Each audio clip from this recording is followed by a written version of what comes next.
Hi, everyone.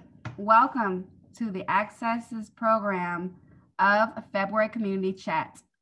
My name is Jillian Deese, and I am a graduate student here at The Ohio State University, as well as here in the Office for Access Collaborative.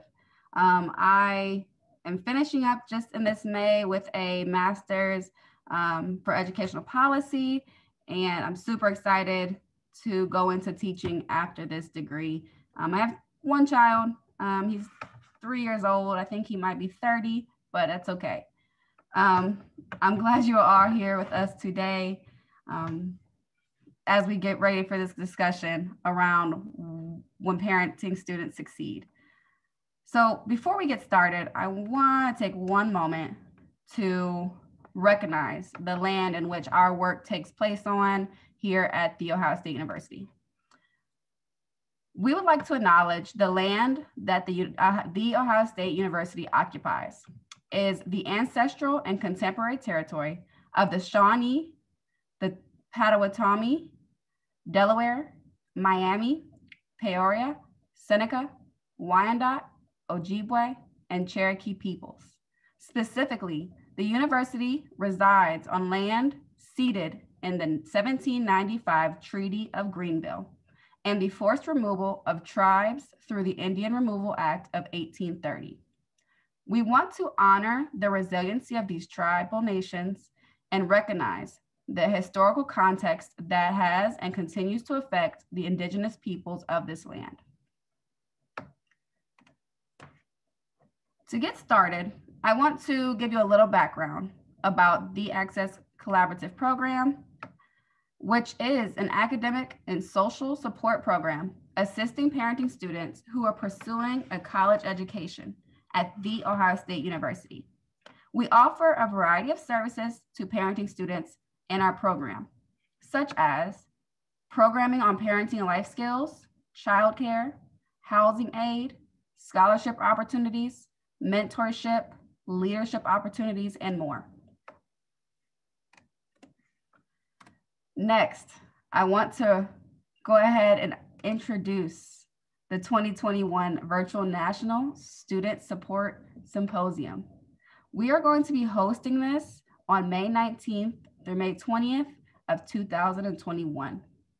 This symposium is meant to bring together students, community, higher educational professionals, and more to discuss best practices when supporting post-secondary parenting students and their families. This event will take place virtually this year, and we are now accepting workshop proposals until May 20th, 2021. This year's theme is And Still We Rise, setting the groundwork for parenting student empowerment. This last final community chat here is leading right into that symposium, so I'm glad you're here with us today. These monthly community chats we have held since June are here to provide space for all of us who work with parenting students and who exist as parenting students to discuss best practices and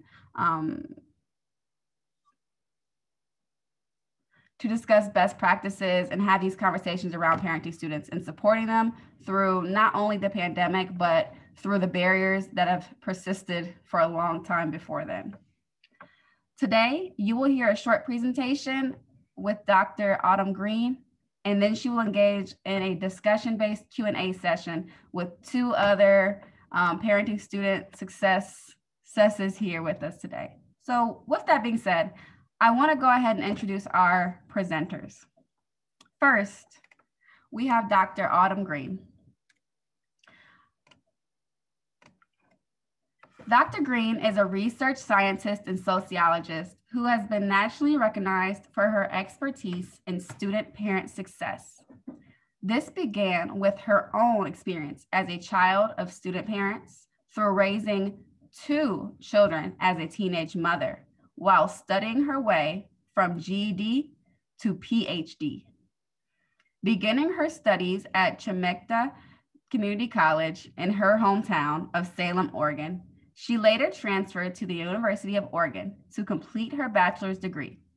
after which she and her family made the cross-continental move to Boston to attend graduate school. After completing her doctorate in sociology at Boston College, Dr. Green completed a second master's degree in education at Lesley University, where she learned to create accessible and differentiated learning experiences for parents and their children. Dr. Green has overseen multiple grant and research initiatives focused on student-parent success, as well as qualitative and quantitative research projects on student-parent experiences, challenges, barriers, and support strategies. She is currently finalizing a book manuscript about student-parents' experiences, completing and updating a national database of student-parent programs, launching the Two-Generation Classroom Initiative, and studying the impact of the pandemic on student parents and their families. Next, I would like to introduce Dr. Nicole Parsons, a career educator and expert researcher currently appointed as assistant professor in the Program for the Advancement of Learning at Curry College.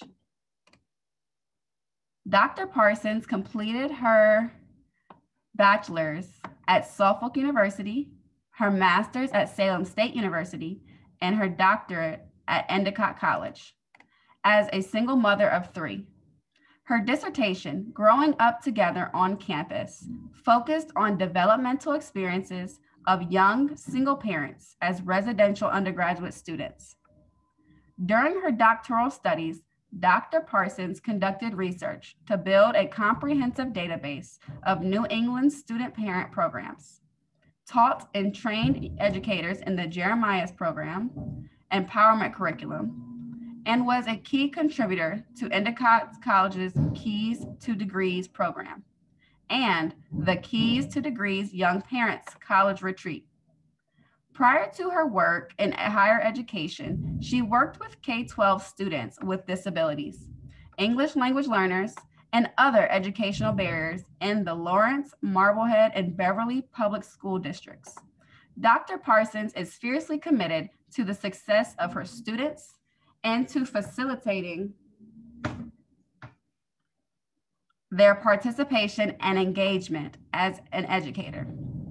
Her oldest daughter began her freshman year of college just weeks after she defended her own doctoral dissertation.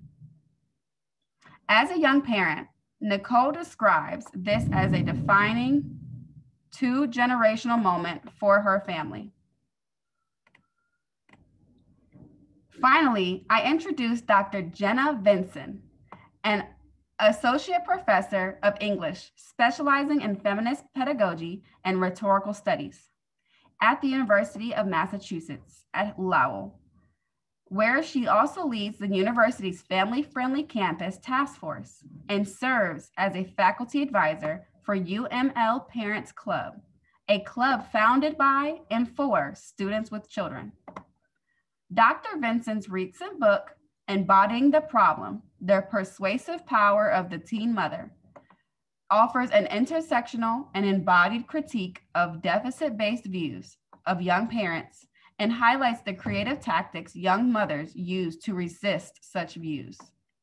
In addition to her work at University of Massachusetts, Dr. Vinson leads workshops at the Boston STEPS Proud to Parent Annual Teen Parent Empowerment Conference, in which she helps young parents to resist and speak back to negative stereotypes and bias directed at them.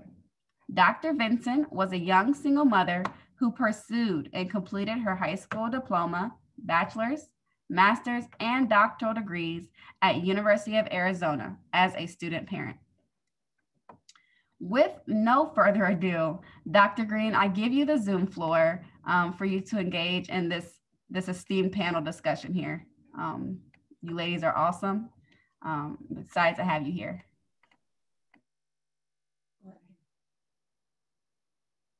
So,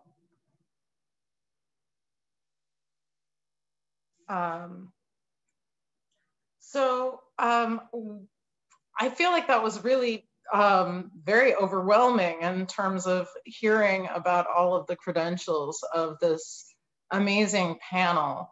And after such a, professional level introduction, I wanted to start this panel by giving each of the panelists an opportunity to introduce themselves on a more personal level. And so I guess we can start with Jenna. Hello, everyone. It's lovely to be here. Thank you so much, Jillian, for that amazing introduction.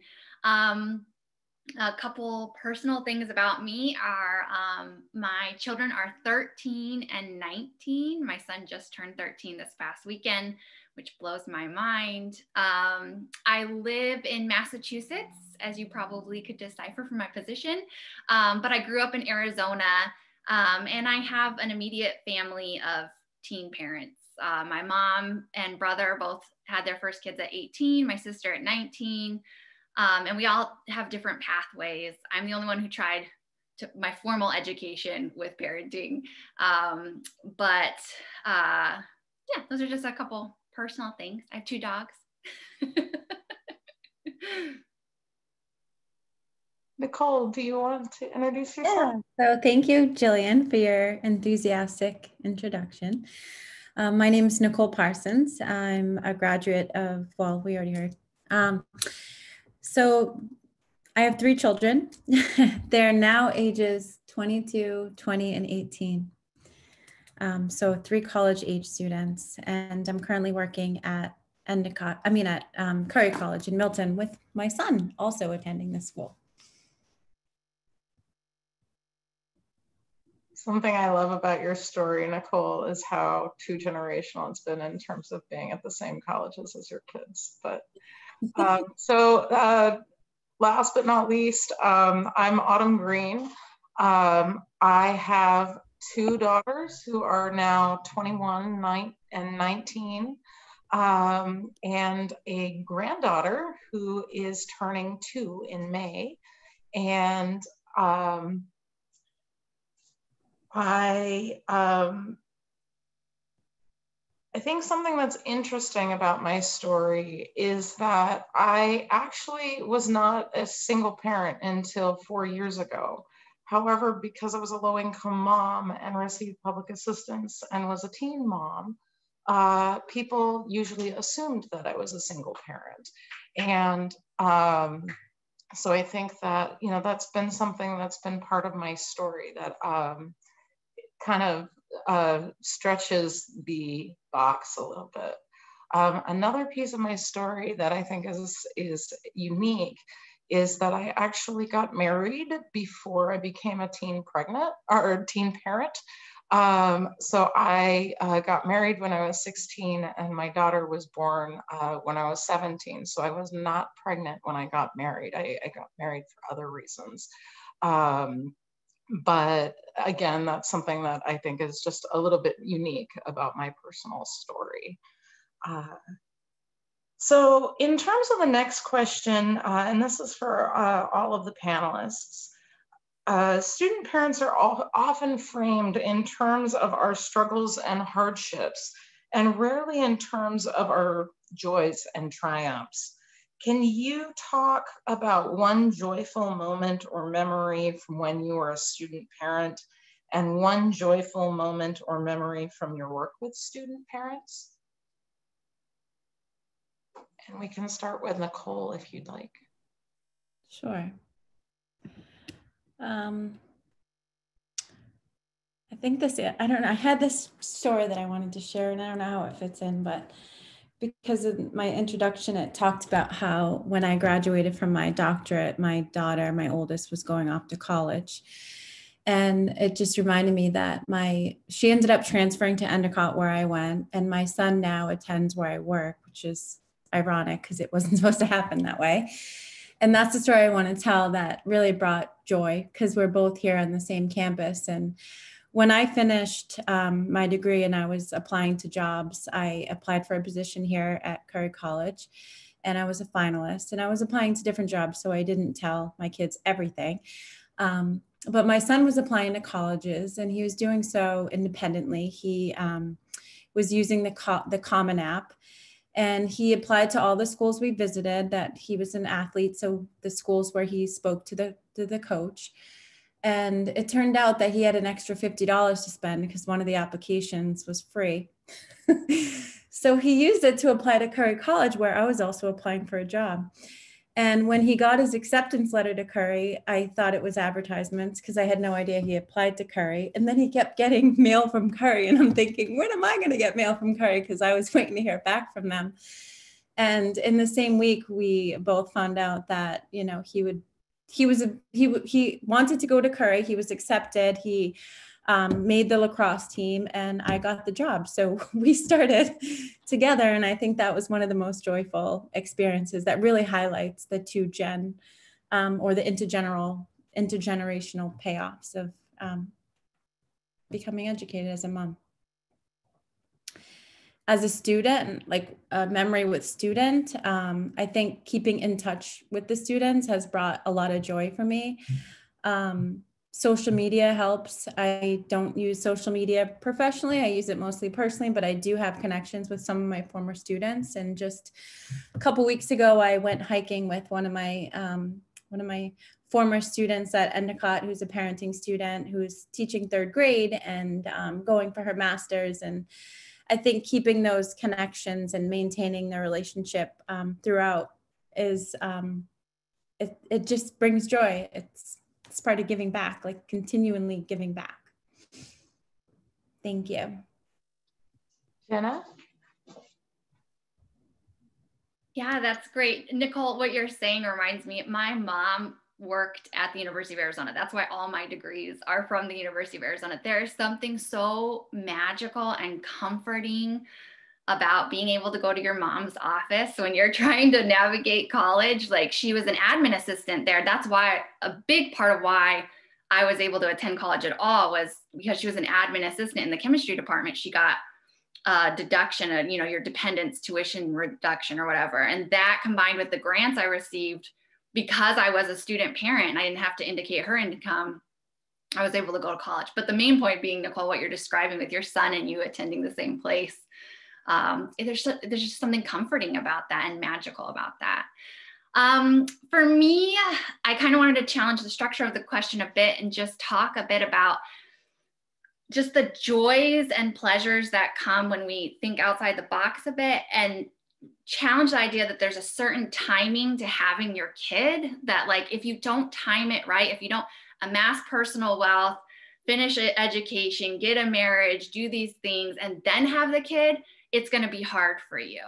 And the idea that there is this like sweet spot of where you need to have your kids, which is just a complete myth, right? Like, as Bell Hooks says, anytime in a white supremacist capitalist patriarchy you try and do care work or reproduce with that, it's going to be struggle. There's struggles and joys at every time.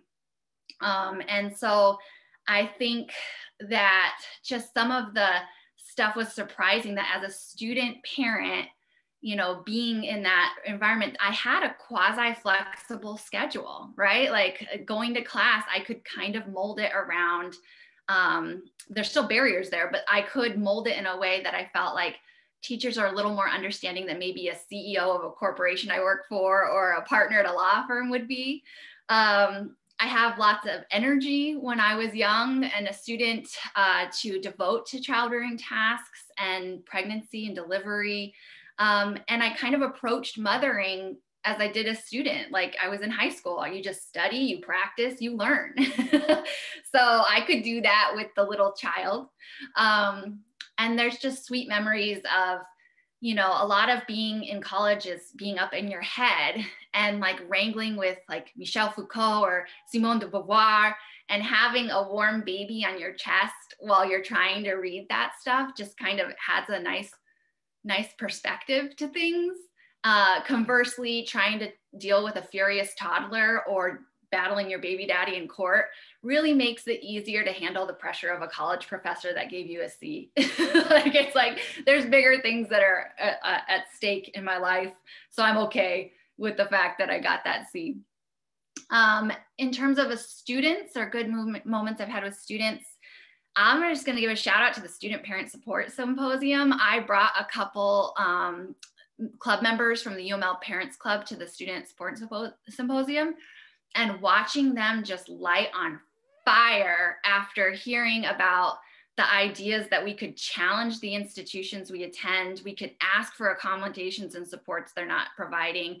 I mean, just to watch them have that aha moment, and the whole car ride home being like, and first we're gonna do that, and first we're gonna do this. It was amazing. Autumn, how about you? I think for me, so one of the things when I was thinking about this question was about how a lot of the time we think about like the graduation as the big culminating success moment. And so I wanted to think about, what are some of the tiny little success moments? And so in terms of my memories of being a student parent, I was a junior at the University of Oregon studying sociology, and I took a class on nonviolence and was learning nonviolent communication. And my 2-year-old was having a temper tantrum, and she would not get in the car seat. And she's squirming, and she's just, screaming, and just would not get in the car seat. And I started to say to her, Kaylin, right now, I'm feeling really frustrated because you're not getting in your car seat. And my need for, I can't remember what the need for, but I was using the nonviolent communication template to talk to my 2-year-old. And she ended up looking at me and saying, okay, mommy. And then she got in her car seat. And it was just that this tiny little moment where everything that I was learning in school clearly translated to, being a parent. And, I can think of countless of those little tiny kinds of moments where the connections between what I was learning academically directly translated into my work as a parent, or, my work as an advocate, or my work in the community. And then, I was going to talk about all of the amazing things that the places you'll go. I have a student who I met when she was in community college in Illinois, and she and her daughter were absolutely loved Dr. Seuss, and used the places you'll go all the time to talk about their journey as mother and child, and being 2-generational. But thinking about all of the places that the student parents that I work with have gone and are going, and what they have accomplished, both as student parents and after graduation.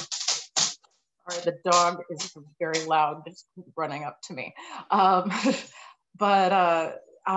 So thinking about all of the places that the student parents that I've worked with have gone and are going, I think is a moment of constant joy for me.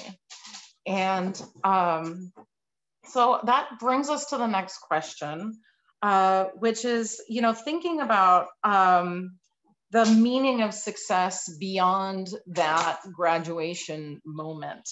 And one of the things that I think that the three of us have all discussed in our preparation for this, and also in our personal and professional work, is how success stories can be both joyful and problematic. And so I just wanted to ask Jenna and Nicole if you could talk a little bit more about how success stories can be joyful or problematic, and how you think about this in terms of how you tell your own story. So we can start with Jenna. Yeah, so In preparation for, or as part of writing my book, I looked at narratives written about young mothers and then the narratives young mothers write to kind of resist that very stigmatizing, misleading, negative framework that is often put around young parenthood and those kinds of things. And one of the ways to challenge that I found was by telling a success story. So a story of a young parent that, you know, beat the odds and didn't reflect what statistical claims often ascribe to young parenthood, student parenthood, those kinds of things. And what I find is that the success story doesn't really rattle much, while it will bring attention to, you know, or maybe a kind nod or kind of an awe at that singular person for their exceptionalism. It doesn't necessarily change that kind of broader structure that is ascribed to that experience. It doesn't necessarily motivate collective action to dismantle the barriers that keep so many out of a college existence. And it kind of perpetuates that individualism that I'm going to pull myself up by my bootstraps and, you know, so everybody else should too. If she can make it, you can make it, kind of a thing. So I'm always really uncomfortable being framed with the word success or as a success story. Absolutely, my accomplishments or my degree is a result of my hard work, but also a lot of work on behalf of a lot of other people, a lot of networks of support that existed to me, and a lot of luck, undeserved being at the right place or at the right time, being born in a certain way. So that's why I get a little uncomfortable with being labeled a success. I think it can work rhetorically to raise funding for particular programs. And so sometimes we'll have a poster child success story. It can in magazines be run as a kind of exceptional feature piece, but it doesn't necessarily challenge or lead to collective work to change structures and barriers. So yeah, that's how I can kind of see them as problematic. Nicole, do you want to speak to that? Yeah, thank you. I think how you started with the perception that society has on young mothers. The story that I tell to my students is that when I became pregnant at 19, I was filled with shame and grief and sorrow and all of these negative emotions. I felt like I was irresponsible and that people viewed me as irresponsible, possibly viewed me as uneducated for getting pregnant before I should have. So in order for me to complete my degree, I was what's called an invisible student parent. I didn't tell anyone at my college that I had a child. So I didn't make friends. I didn't have a traditional college experience. I kind of lived two lives, one as a mom and one as a student, and the two never intersected. And it was different when I went for my master's and my doctorate, but that was what my undergrad experience was like. And so, I mean, ultimately, this is what led me to my research, because my research really focused on what happens when young mothers do reveal their identity as a teen mother and a college student at the same time. Are they accepted? Are they supported? And so I guess my own story led me to the research that I was able to do.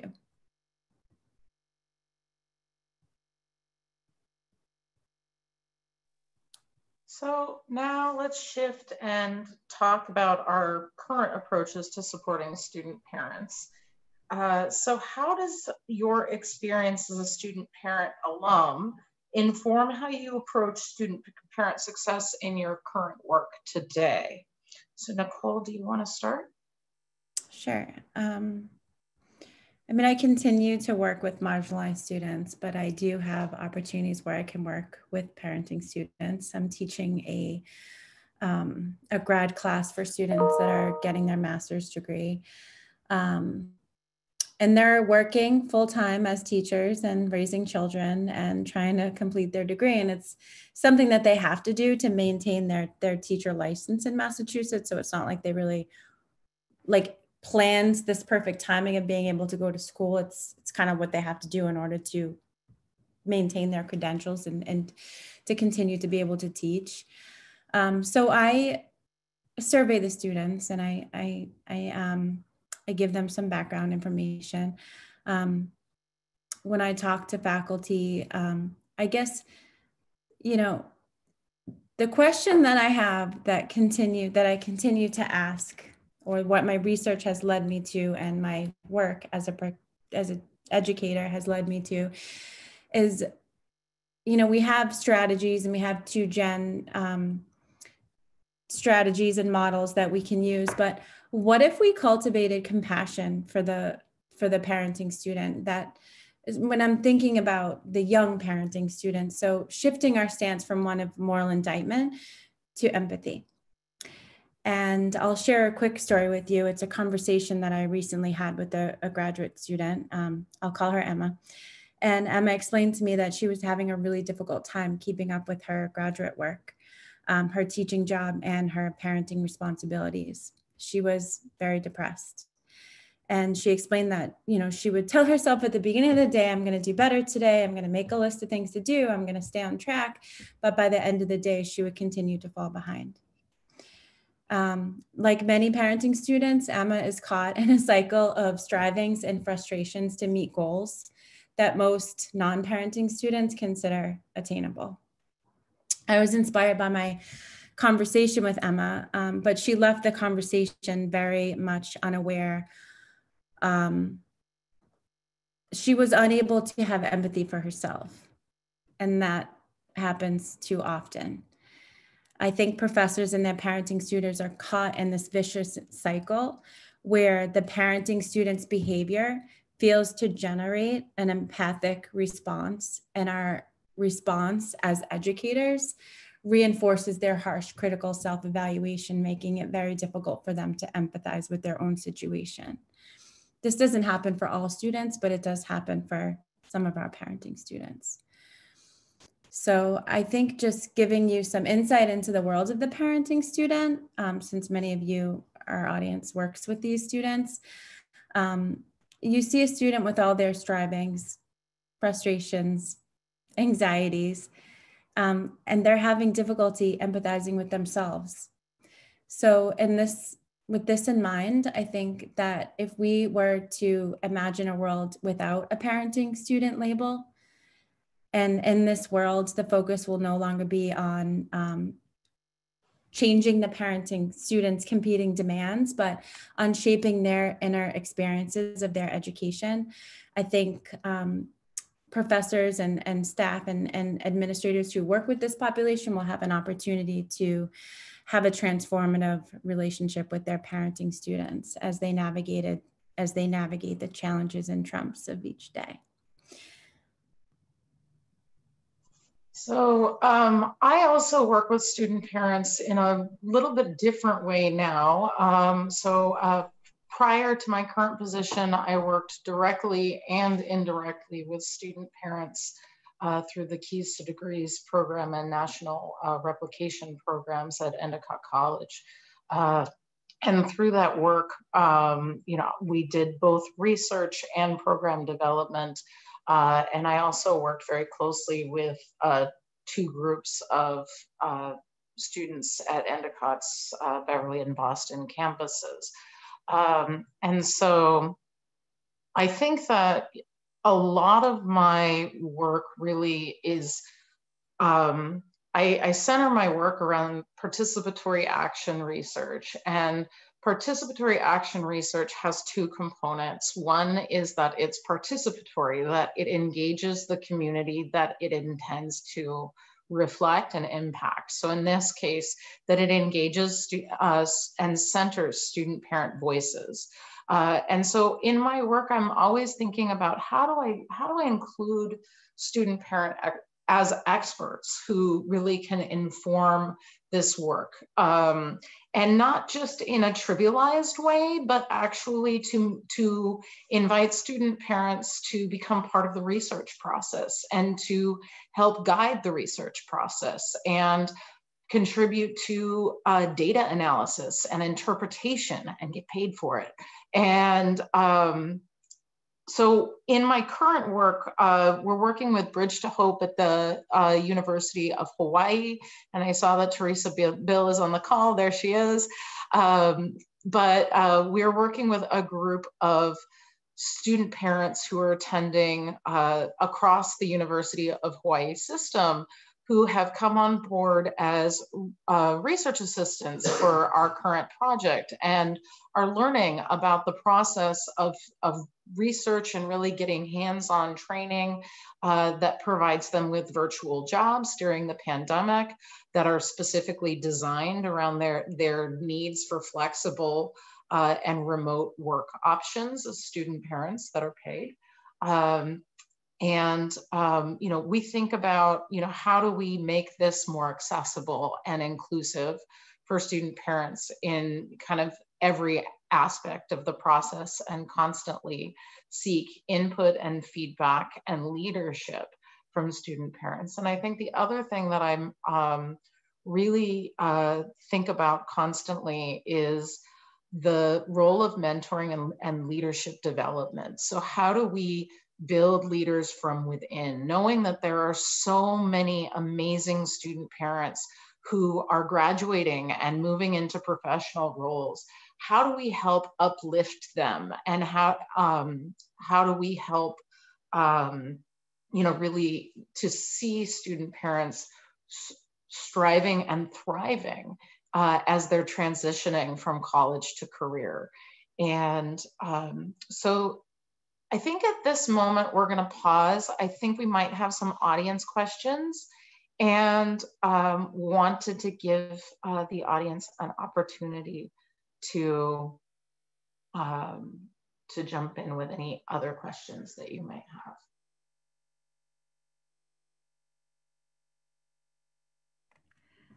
Thanks, Autumn, for taking a moment to do that. One of the audience questions that has come through is that they would love to hear what colleges can do to implement the family-friendly campus. And I know we a lot of times build off of the Endicott toolkit, but it was mentioned in Dr. Jenna's bio, so they're kind of more interested in that for a moment.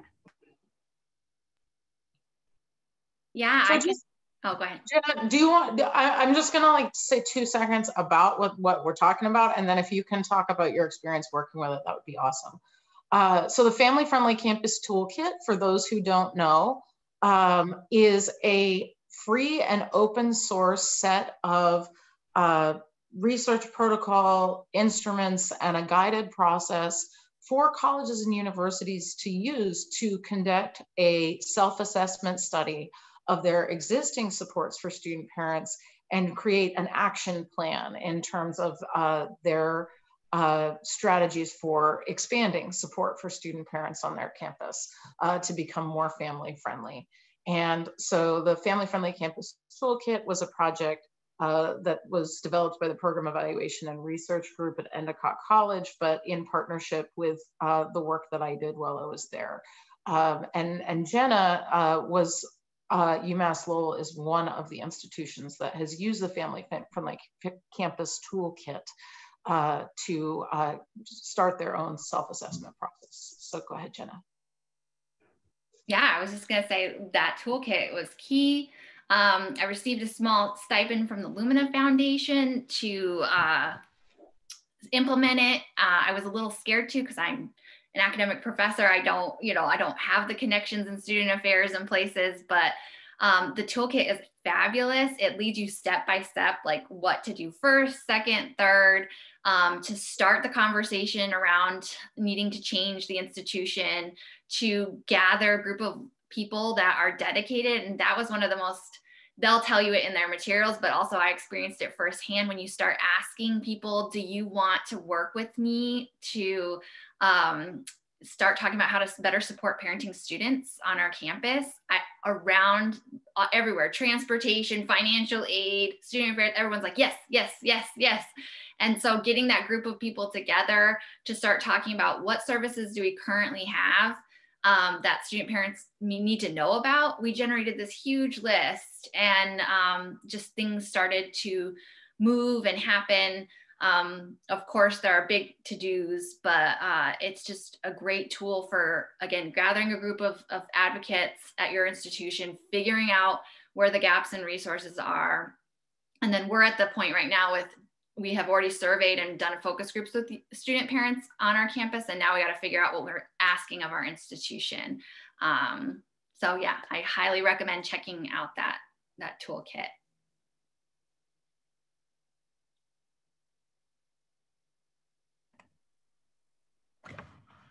If I want to go, I'll go ahead and throw the second question that's following up that for you guys. The audience is asking, what were the most important campus resources you needed in order to be successful as a parent? And I feel like, Autumn, you had a question similar to this as well.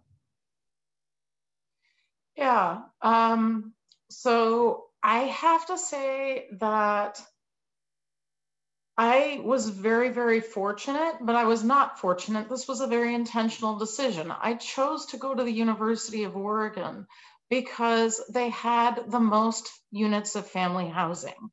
And I knew that given how many units of family housing they offered, the chances were better that I was going to actually be able to get one.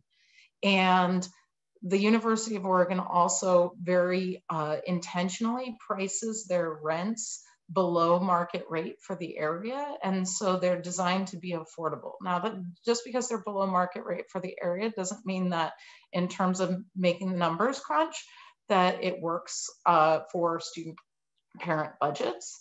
And I definitely had to do some things as an undergraduate student parent to try and make my bills and rent budget balance with my federal student aid award. But I just, for me, family housing was critical. When I first moved to the University of Oregon, I actually lived in a hotel for about 6 weeks before I was able to get into family housing.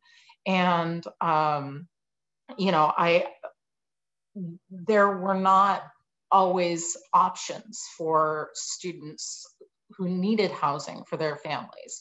A lot of the time, landlords will not accept student financial aid or student loans as income. So it makes it very difficult to qualify for private market housing. And the other issue, especially today, is that private market housing is not affordable for student parents. It is way beyond what student parents can afford. And our colleagues at Temple University Hope Center have found that almost 70% of student parents experience housing insecurity during college, and 16%, I believe, is the percentage that experience homelessness. And so we know that this is a major crisis for college students today. And you know, unfortunately, there are not enough colleges and universities that offer family housing, which is one of the things that our research has been documenting that we've been doing at Wellesley Centers for Women.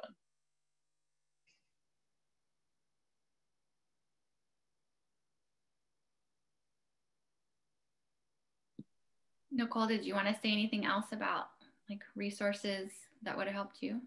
Well, I was an invisible undergraduate student, but I will say that from my research, my case study research,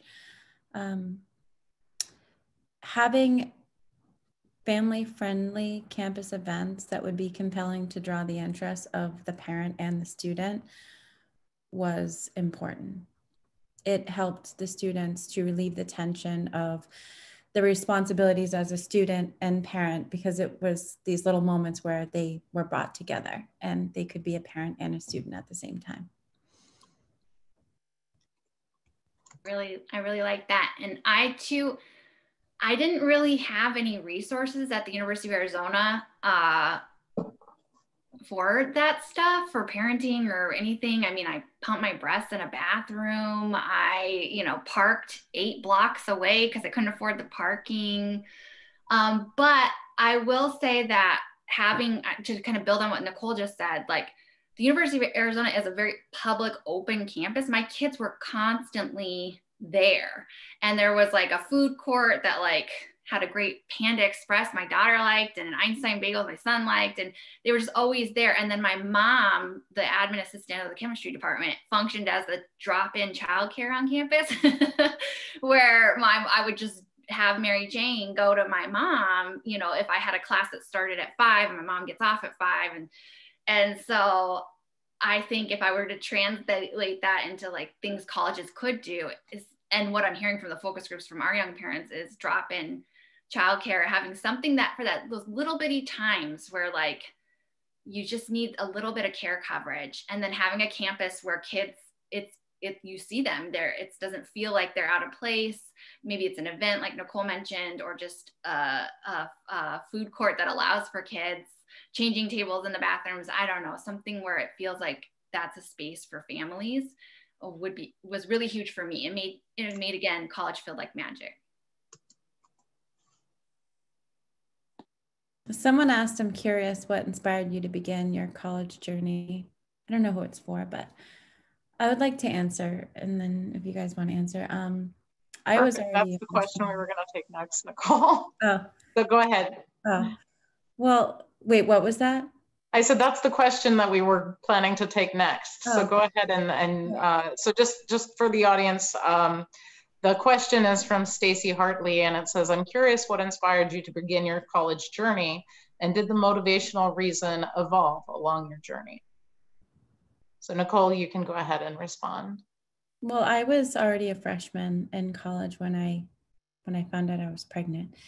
And I guess the response that I got from everyone who was in my life at the time, whether it was my immediate family or my friends, was, well, I guess, you're on a different path. Like I couldn't have both. It was either I was a college student or I was having this kid. And I don't know. I think that my inspiration to continue completing the degree was that I didn't want anyone to choose my life trajectory. Like it happened that I had a child, but I was still determined to complete this degree, and happy that I did it. I don't look back and regret it in any way, shape, or form. So. Jenna, do you want to respond? I do, because I just, Nicole, that thing of like, I wanted to do it because nobody can tell me what to do. I so relate to that. I already wanted to go to college before I got pregnant at 17. I'll just say that. I was the first person in my family to go to college. So I already had that like, I'm going to be the one that did it kind of a thing. But then I got pregnant, and that whole narrative of that you described, Nicole, kind of being told to you, went through my head of like, okay, well, either I don't do this pregnancy or I can't do both. I can't, but then once I kind of flipped it in my head of, but who says? And like, oh, that's just like grownups always telling me what to do and what's right and what's not. And I was already rebelling against that in many ways. I kind of, that motivational force to do it just to prove that I could, was huge. I will say why I kept going to college was, I wrote about my experience being a young parent and how crappy people are to you, just like all the struggles. Well, part of the struggles is because people are just jerks. They're just mean. They just make these obstacles that if I was a little older, they wouldn't have even done that.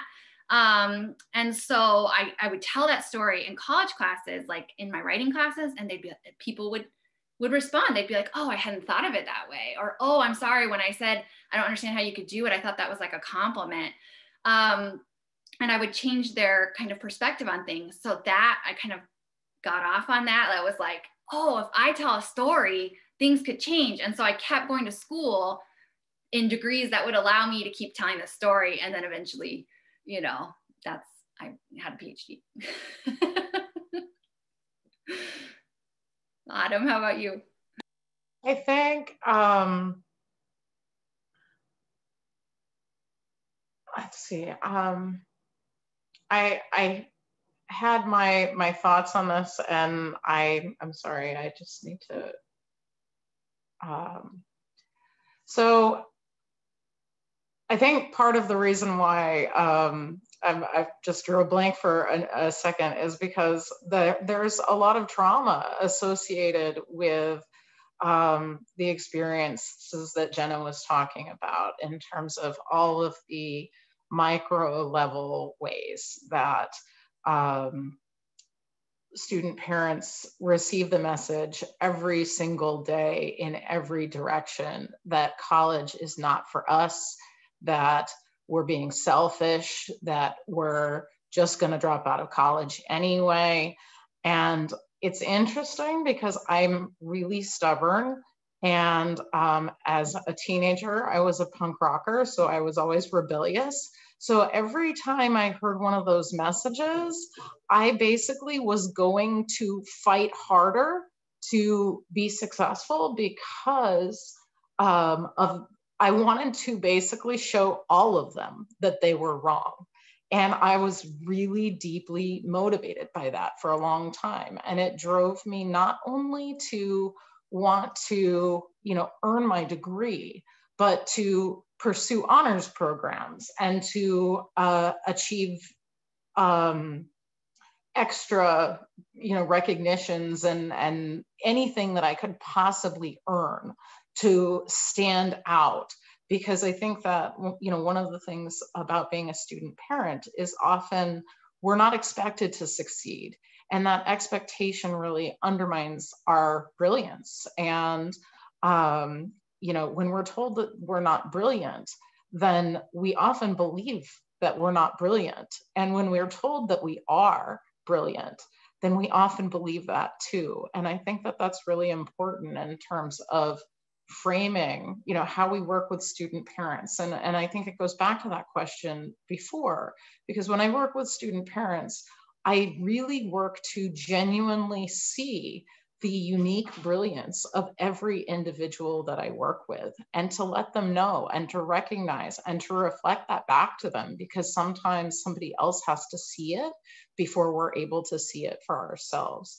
And, I think that, to be honest, I started community college because when I got my GED, they sent me a gift certificate for tuition for 2 classes. And I wasn't a parent at that point, but I got pregnant within my first year of community college. I kind of figured out along the way that my financial aid at the time was paying me about minimum wage, the same that I was earning at, a job that I knew wasn't going to take me anywhere. And so I decided that it was a better deal to go to school than it was to continue to work,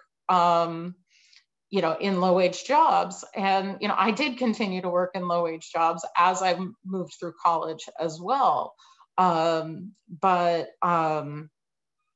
It just kind of put me on that path. But I also came from a family where I was actually the second generation of student parents to go to college. So like Jenna, there wasn't a lot of expectation that because I had become a parent, that somehow that would deter my pathway to and through college. It just meant that we had to find and leverage different resources. And I think had I not had a mom who had known how to be a student parent and had already developed the expertise to navigate and this system for me as a 17-year-old mother, I never would have been able to figure this out. And I think that that's one of the issues that reflect privilege in my personal story, because I've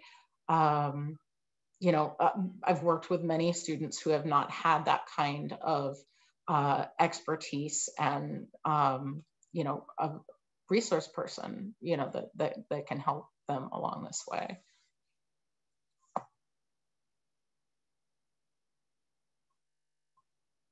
And I know it's 1:55, and so I think we're going to transition back to Jillian to close out.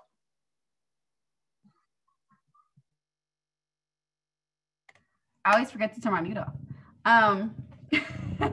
Thank you, ladies. We have so many questions coming in. I'm like, I wish we had slated more time. because this conversation is just so timely, and not, we often showcase the research behind parenting students and why we should support them. And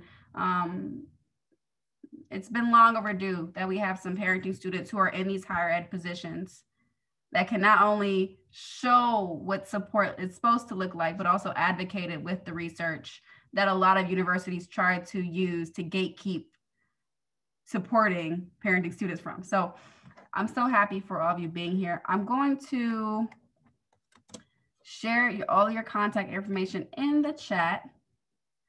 And I'm also going to bring up some cool pictures of you three ladies during your time as parenting students. I'm so thankful for having you guys on here. I know everybody would welcome you guys back at any time. Autumn, this is not your first time with us. So I think you did a June chat with us. So we're so happy to have you back. And everyone who's joined us new. Look at those cool pictures, man. Jenna, that's a really cool one because like I breastfed for 2 years on campus too. So I'm like so happy to see that in real life. Yeah, that's my daughter high school graduation, and then me at my high school graduation breastfeeding her. It's amazing. So for time's sake, I'm going to go ahead and wrap up. I wish we had more time.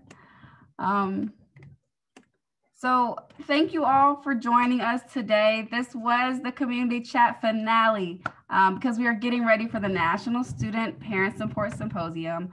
I want to send a big thank you to all our presenters who have helped us through this series over the past several months. All of these chats are available on YouTube. I am putting that YouTube chat or the YouTube link in the chat once again, as well as some information for the National Student Parent Support Symposium and how to submit some workshop proposals. I saw one maybe happening in the chat today, so that was pretty cool.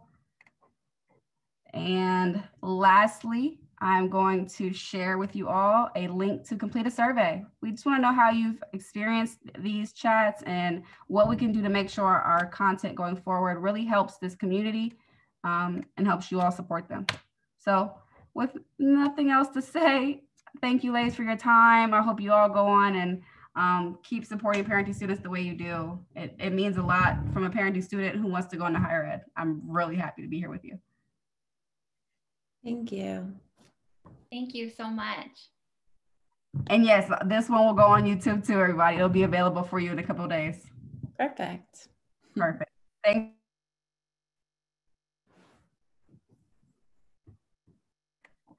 Have a great day, ladies. Thank you. Thank you. Thanks, everyone. Thank you.